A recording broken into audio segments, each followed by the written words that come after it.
Newark, a city of rhythm and resilience by day, but of blood and silence by night.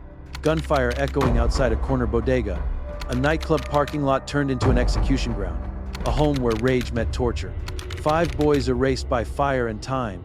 Years later, the killers sit behind steel and shadow, but their victims never walk free from memory.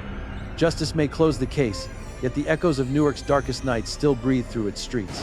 And this is Inside Newark's Most Dangerous Black Killers, Shocking Murders and True Crime Documentary. Welcome back to Crime Ledger USA, where real crimes meet real justice. Number 1. Kendall Book Howard. He walked out of the shadows, and Newark's quiet afternoon turned into a sudden eruption of gunfire.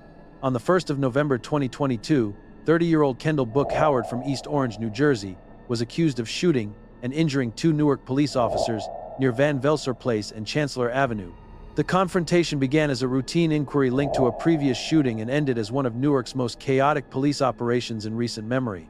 Police had been investigating a shooting that occurred on October 28. A community member recognized Howard from a wanted persons flyer and alerted the authorities. Around 1 p.m., officers arrived at an apartment complex, searching for the suspect. They canvassed the building but initially found nothing. As they exited, 2 officers noticed a man in the parking lot who matched the photo. When they approached him for questioning, the encounter turned violent. Witnesses later described hearing several gunshots echo through the block. Howard allegedly pulled a gun and opened fire, hitting one officer in the leg and another in the face and shoulder. Officers returned fire as he retreated into the building, sparking panic among residents. Video captured the moments that followed. Officers screamed for help, dragging their wounded colleagues behind parked cars as backup rushed in. A woman stopped her car and pressed her jacket to one officer's neck wound, saving his life while police secured the area. Both injured officers were taken to University Hospital in critical but stable condition. The city quickly went into lockdown as heavily armed units surrounded the neighborhood. A massive manhunt began that afternoon. Newark police worked with the FBI, ATF, U.S. Marshals, and Homeland Security. For 7 hours, tactical teams cleared every floor of the apartment complex. By nightfall, they concluded Howard had escaped. But the next morning, November 2, officers found him back inside the same building, hiding in the basement. His capture ended 24 hours of uncertainty and fear. Officials did not confirm how he managed to remain undetected during the initial search. Investigators gathered surveillance video, physical evidence, and witness statements to trace Howard's movements. Ballistic analysis tied shell casings from the scene to a weapon consistent with prior offenses under investigation. Prosecutors charged him with 2 counts of attempted murder, unlawful possession of a weapon, and possession for an unlawful purpose. At his virtual detention hearing on the 9th of November 2022, Howard pleaded not guilty and consented to detention without prejudice. The trial proceedings were brief, and public attention shifted to the recovery of the 2 officers. Both survived and were released from the hospital within days. Residents of Newark expressed relief that the shooter was in custody and gratitude toward the woman who helped save a life. City officials praised cooperation between agencies and the community's quick response. 3 lessons remained: clear communication saves time, preparation saves lives, and teamwork saves cities. Every case leaves a mark. This one reminded Newark that survival depends on vigilance. Before we continue, if this case shakes you, press hype, stand with us, break silence, and let justice roar louder than the voices once erased. Number 2. Jeffrey Holland. It began as an ordinary winter morning, but within 48 hours, 3 people in Newark, New Jersey, were dead. The case of Jeffrey Holland, a 30-year-old man from East Orange, revealed a sequence of murders that shocked Essex County and left investigators tracing a path of escalating violence between broken relationships, jealousy, and vengeance. In January 2016, over 2 consecutive days, Holland killed 3 people connected to his past: his girlfriend, his ex-partner, and her new boyfriend.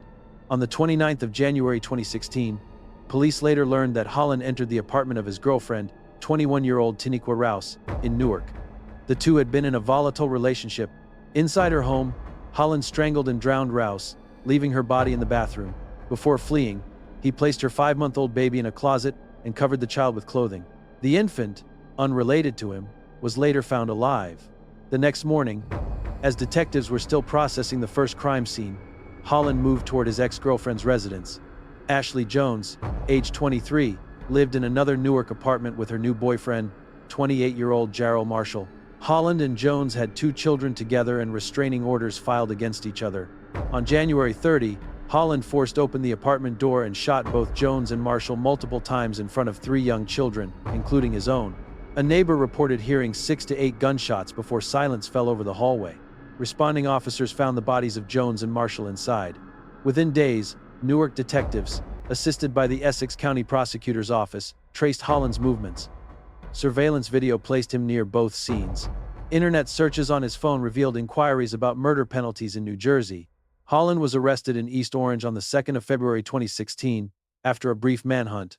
At the time of his arrest, he faced charges of murder, endangering the welfare of children, burglary, and weapons possession. During questioning, he claimed Rouse's death was an accident and denied involvement in the double homicide. Forensic evidence and witness statements contradicted his claims. The investigation took 3 years before trial. On the 12th of December 2018, an Essex County jury convicted Holland on 18 counts, including 3 murders, desecration of human remains, unlawful possession of a weapon, and felony murder. Prosecutors argued the killings were deliberate acts of rage. Holland received a 190-year sentence in New Jersey State Prison, with no eligibility for parole for 158 years under the No Early Release and Graves Acts. Officials said he would never again be a threat to society. Public reaction was subdued but unified in condemnation. The victims' families expressed quiet relief that justice was done. Prosecutors called the verdict a necessary closure after years of grief, and residents hoped the case marked an end to a chapter of fear in Newark. Every crime leaves lessons. Violence in domestic life grows unseen. Protective laws matter only when enforced. Children always suffer longest. The echoes of that weekend still haunt Newark streets. Number 3, Jeremy Arrington. A quiet Saturday turned into one of Newark's darkest days, when a social media post led to horror inside a family home. On the 5th of November 2016, 31-year-old Jeremy Arrington broke into a house on Hampton Terrace in Newark, New Jersey, seeking revenge against a family who had shared an online alert naming him as a suspect in an earlier shooting and sexual assault. What followed became one of the most brutal crimes in the city's history, a triple murder and torture that left even seasoned investigators shaken. Arrington had known the family for years. That evening, 9 people were inside the residence owned by the victim's grandmother. Armed with a handgun, he forced his way in, tied everyone up, and began a rampage that prosecutors later described as calculated and sadistic. Evidence showed he tortured his victims with kitchen knives for nearly an hour. Ariel Little Whitehurst and her brother Al Jahan were stabbed repeatedly and later died at University Hospital. 23-year-old college student Syasia McBorofs, a family friend who happened to be visiting, was fatally shot.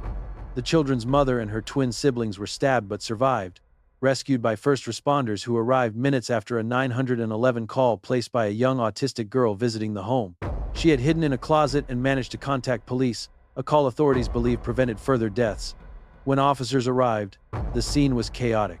The surviving victims were bleeding and bound, and the house bore the marks of prolonged violence, blood, broken furniture, and signs of struggle in every room. Arrington had already fled. Police immediately identified him as the suspect and began a citywide manhunt. Less than 24 hours later, on the 6th of November 2016, they located him barricaded inside a home on Pomona Avenue. The standoff ended after several tense hours when Arrington surrendered without resistance. Authorities found no evidence of mental illness, and he was charged with multiple counts of murder, attempted murder, and weapons offenses. Investigators pieced together the motive through digital evidence and witness testimony. The crime had been triggered by anger over a Facebook post highlighting his wanted status. Forensic teams matched fingerprints and blood evidence to Arrington, and survivors later testified that he acted methodically throughout the attack. More than 5 years later, in March 2022, a jury in Essex County Superior Court deliberated for less than 2 hours before finding Arrington guilty on all 28 counts, including 3 murders and 3 attempted murders. At sentencing on the 8th of April 2022, Judge Ronald Wigler imposed 375 years in prison, 3 consecutive life sentences for the killings and 3 consecutive 50-year terms for the attempted murders. Officials said he would serve at least 281 years before being eligible for parole under the No Early Release Act. The trial ended swiftly, and community reaction was restrained but unified in outrage. From this tragedy, 3 enduring lessons remain. Evil often begins with anger left unchecked. Community awareness saves lives. Justice demands relentless pursuit of truth. Even in silence, Newark still remembers that house of terror.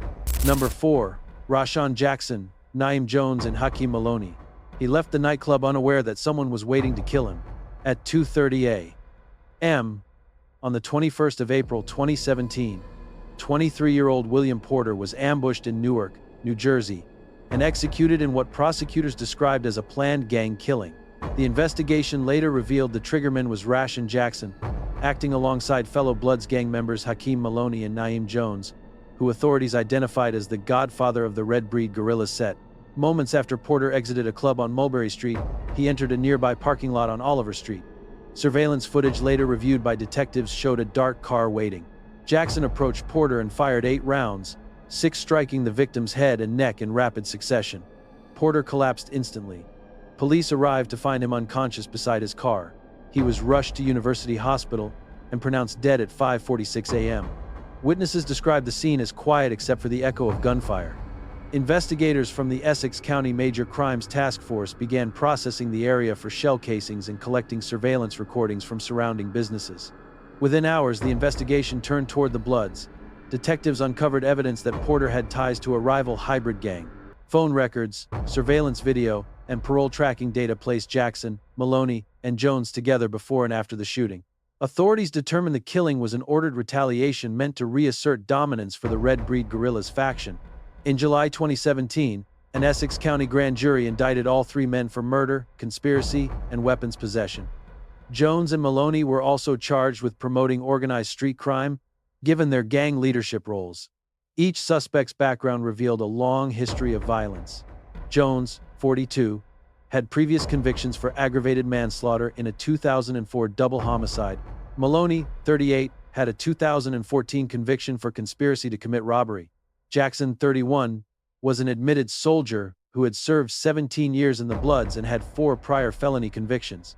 At the time of Porter's death, both Jones and Maloney were on parole. Prosecutors argued that all 3 coordinated the ambush and fled together afterward.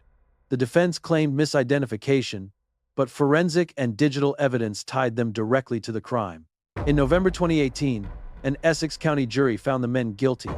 Jackson was convicted of murder, conspiracy, and hindering prosecution. Maloney and Jones were convicted of conspiracy and illegal handgun possession, though the jury deadlocked on the organized crime charge.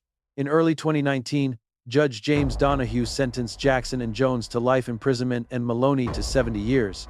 Under the No Early Release and Graves Acts, each must serve more than 50 years before parole eligibility, effectively ensuring they remain in prison for life. The courtroom remained solemn as prosecutors said the sentences brought justice for Porter's family and safety for Newark. From this case, 3 lessons remain clear. Gang rivalry always ends in loss. Leadership built on fear collapses. Justice is slow but certain. The echoes of that gunfire still haunt Newark's nights. Number 5. Christopher Poole. He stepped out of his house enraged, carrying a gun toward a man who had done nothing but stop to relieve himself. On the 26th of April 2018, a quiet morning in Newark, New Jersey, turned into a moment of senseless violence when 26-year-old Christopher Poole, a member of the Blood Street Gang, shot and killed 27-year-old Rashid O.J. Olabode. The motive, prosecutors later said, was nothing more than anger over a stranger urinating near his block, a crime so irrational that even veteran investigators struggled to understand it. That morning, around 10:45 a.m., Olabode, a Nigerian immigrant known locally for his street photography, was running errands with 2 friends. Finding no nearby restroom, he stopped on South 20th Street, behind his vehicle, unaware that his decision would be fatal. Poole, who lived across the street, saw him and became incensed. Witnesses later described Poole walking into his home, retrieving a handgun, and crossing the road. Surveillance footage captured what happened next. Olabode appeared to beg and raise his hands, but Poole raised the gun and fired a single shot into his chest. Olabode stumbled back to his car as Poole calmly turned and walked away. His friends drove frantically down South 18th Street and flagged a police officer. Paramedics rushed Olabode to University Hospital, where he was pronounced dead less than an hour later. Detectives from the Essex County Prosecutor's Office and Newark Police secured the scene, collected shell casings, and canvassed the neighborhood for witnesses.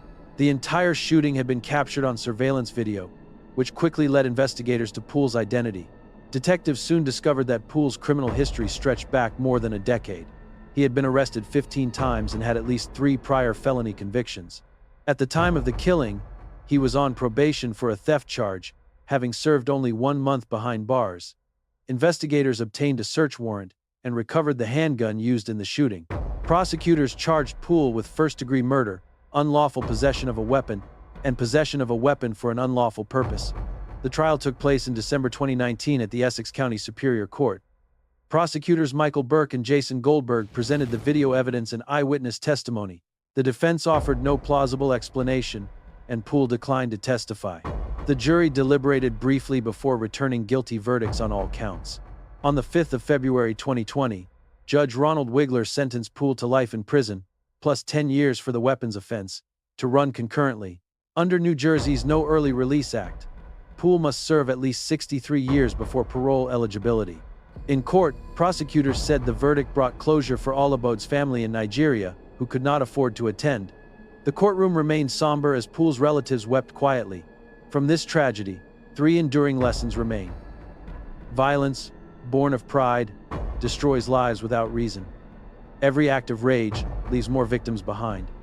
Justice will always arrive, no matter how long it takes. Newark still remembers the man killed for nothing. Number 6.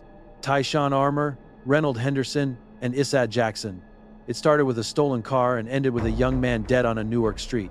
On the 8th of March 2021, 22-year-old Dedrick Bracey was fatally shot in broad daylight on Street Paul Avenue, a killing that exposed the consequences of violent collaboration and early prison releases under pandemic protocols.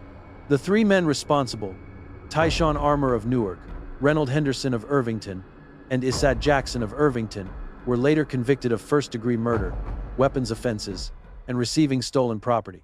The trio spent the morning driving through Newark in a stolen BMW X5 taken from a home in Westfield.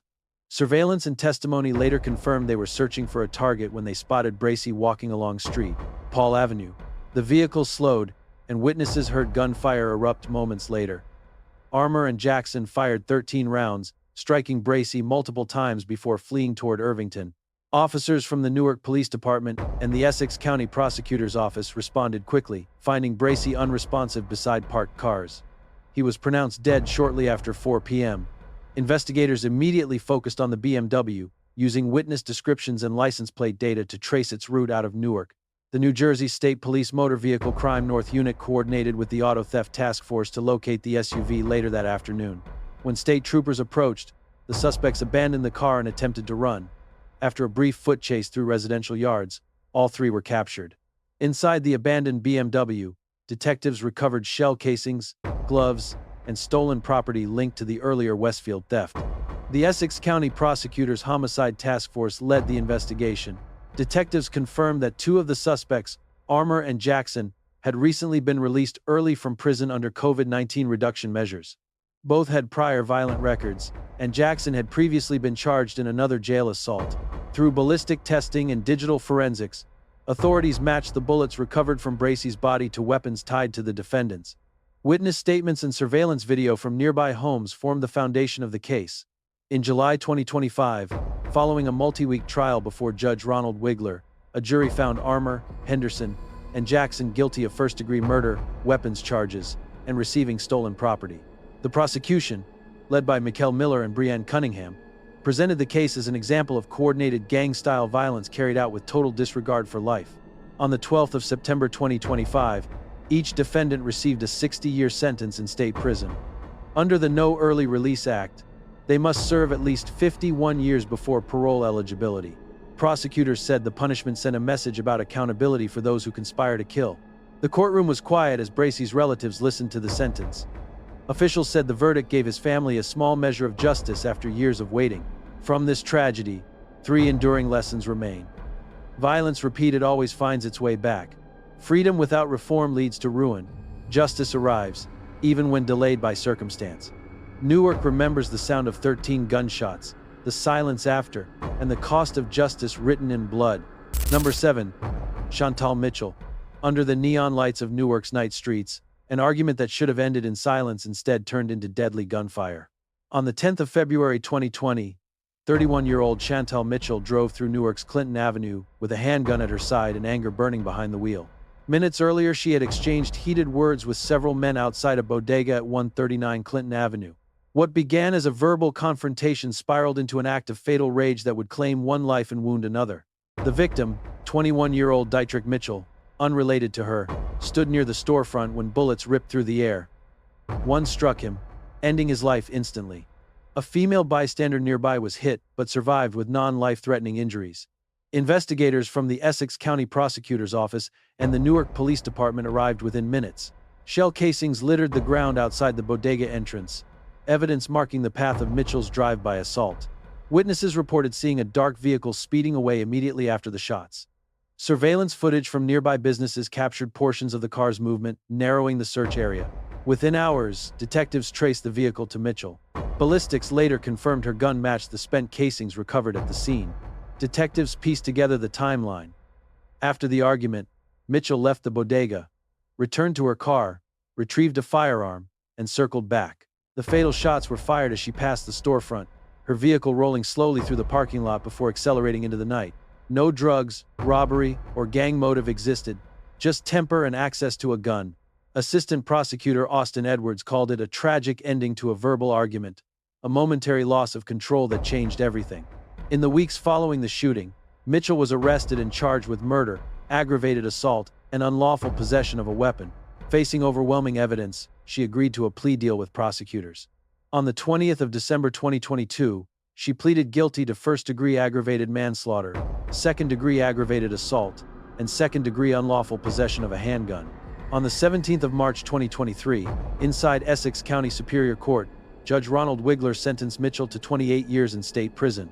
Under New Jersey's No Early Release Act, she must serve 85% of her term, nearly 24 years, before parole eligibility, followed by 5 years of supervised release. During sentencing, she showed little emotion as the court described the recklessness of firing into a public space.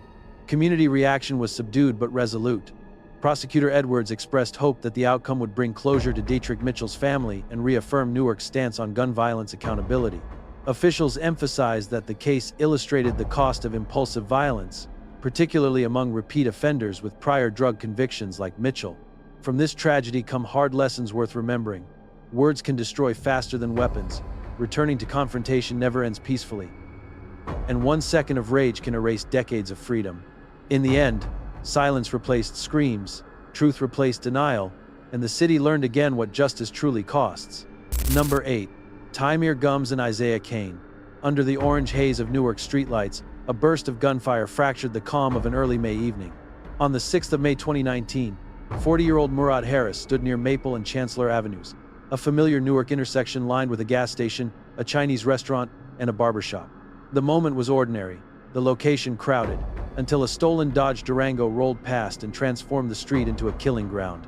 Inside were 25-year-olds Tymeer, Gumbs, and Isaiah Kane, both from Newark, whose actions that night would lead to murder, attempted murder, and a city left shaken. Without warning, gunfire erupted from inside the SUV. The men standing with Harris scattered in panic as bullets ripped through the air. Harris tried to flee, running for his life, but Gumbs jumped from the vehicle and chased him on foot. Witnesses later described a single, precise shot Gumbs fired into the back of Harris's head. When another man appeared, Gumbs turned his weapon on him, but the gun jammed, sparing the would-be second victim. Gumbs sprinted back to the Durango, where Kane waited, and together they fled through Newark streets before police could respond. When first responders arrived, chaos filled the intersection. Harris lay mortally wounded, another man clutched his bleeding leg, and shell casings covered the pavement. Harris was rushed to University Hospital, where he died at 1:40 a.m. The next morning, the Essex County Homicide Task Force, led by Detective Donald Stabile, began piecing together the sequence of events that turned a public block into a crime scene. Surveillance footage from nearby businesses captured parts of the shooting and a fleeting image of the Durango speeding away. Investigators traced the stolen vehicle across city limits, using traffic camera data and neighborhood tips to follow its route. The search led them to both suspects. Kane was arrested on the 15th of May 2019, and Gumbs on May 28. Each man faced charges of murder, conspiracy to commit murder, aggravated assault, and multiple weapons offenses. In November 2023, after 4 years of legal proceedings, the case went before Judge John Zunick in Essex County Superior Court. Prosecutors Adam Wells and Dana Kutzleb presented their evidence before a jury that deliberated for less than 2 days. Gumbs was convicted of murder, attempted murder, conspiracy, hindering his own apprehension, and weapons charges. Kane was found guilty of aggravated manslaughter, conspiracy, eluding police, and weapons possession. Their sentencing was set for the 8th of February 2024. Gumbs faced life imprisonment, while Kane awaited a term spanning several decades. Assistant Prosecutor Wells described the killing as an utterly senseless act of violence and commended detectives for securing justice for Harris's family. Officials hoped the verdict would restore a measure of safety to a community. From this case emerged three hard truths. Rage amplified by firearms destroys reason, justice may be slow but certain, and no crime remains unseen. In the end, silence replaced screams, truth replaced denial, and the city learned again what justice truly costs. Number 9. Lee Evans and Philander Hampton. Under the dim glow of a Newark summer evening in 1978, 5 teenage boys vanished without a trace, leaving a mystery that would haunt New Jersey for more than 3 decades. On the 20th of August 1978, Melvin Pittman, Ernest Taylor, Alvin Turner, Randy Johnson, and Michael McDowell disappeared after a day of basketball near Clinton Avenue. What seemed like another night in the neighborhood became one of the state's longest-running cold cases, later known as the Clinton Avenue 5. Their last known encounter was with Lee Evans, a carpenter who often hired local teens for odd jobs. Evans claimed he dropped them near an ice cream shop. No one ever saw them alive again. For decades, police treated the boys as runaways. The night they vanished, a fire destroyed an abandoned house on Camden Street, but no connection was made. 2 days later, when families reported the teens missing, the burned property was already cleared. Without bodies, leads, or evidence, the investigation collapsed. Detectives interviewed Evans and his cousin, Philander Hampton, but both were released. Evans even passed a polygraph, and the case grew cold. Years turned into decades. Tips led nowhere. Families grieved in silence while detectives retired and files gathered dust. In 2008, the long-dormant mystery cracked open. Hampton, in custody on an unrelated charge, confessed after a lengthy interrogation. He said Evans had lured the boys to the abandoned Camden Street house under the pretense of helping move boxes. Inside, they were held at gunpoint, locked in a third-floor closet, and left trapped as Evans poured gasoline through the hallways before setting the house ablaze. The motive, Hampton claimed, was retaliation, revenge for the theft of marijuana. Hampton's confession reignited the case. Investigators re-examined the fire, located surviving witnesses, and spoke to relatives, including one who recalled Evans hinting at involvement years earlier. Detectives described the new investigation as a race against time, piecing together fragments of memory and missing reports that had once been overlooked. By March 2010, both Evans and Hampton were arrested and charged with 5 counts of murder and 1 of arson, finally bringing the decades-old mystery back into the light. In court, the 2 men faced vastly different paths. Hampton pleaded guilty to 5 counts of felony murder in 2011, taking a 10-year sentence in exchange for testifying against his cousin. Evans, representing himself, maintained his innocence. The prosecution relied heavily on Hampton's testimony, while the defense attacked his credibility and the absence of physical evidence. After 12 hours of deliberation, the jury acquitted Evans of all charges in November 2011. The families wept as the verdict was read, caught between relief and heartbreak. Prosecutors called the case a tragedy built on silence, while relatives vowed never to stop searching for the boys' remains. From this haunting case arise 3 enduring lessons. Time erases evidence but never truth. One confession can rewrite history, and every unsolved crime waits for persistence to find it. In the end, Newark still remembers the 5 who never came home. Each case you've seen tonight is more than a headline. It's a reminder that justice never sleeps, even when the city does. Behind every conviction lies another mystery, another face still missing, another truth waiting in the dark. And the deeper we dig, the more we uncover what power, pride, and pain leave behind. And if these stories gripped you, subscribe to Crime Ledger USA and hit the bell icon so you never miss the next descent into America's real, raw, and haunting crimes. Because the truth always returns, louder than the silence it leaves behind.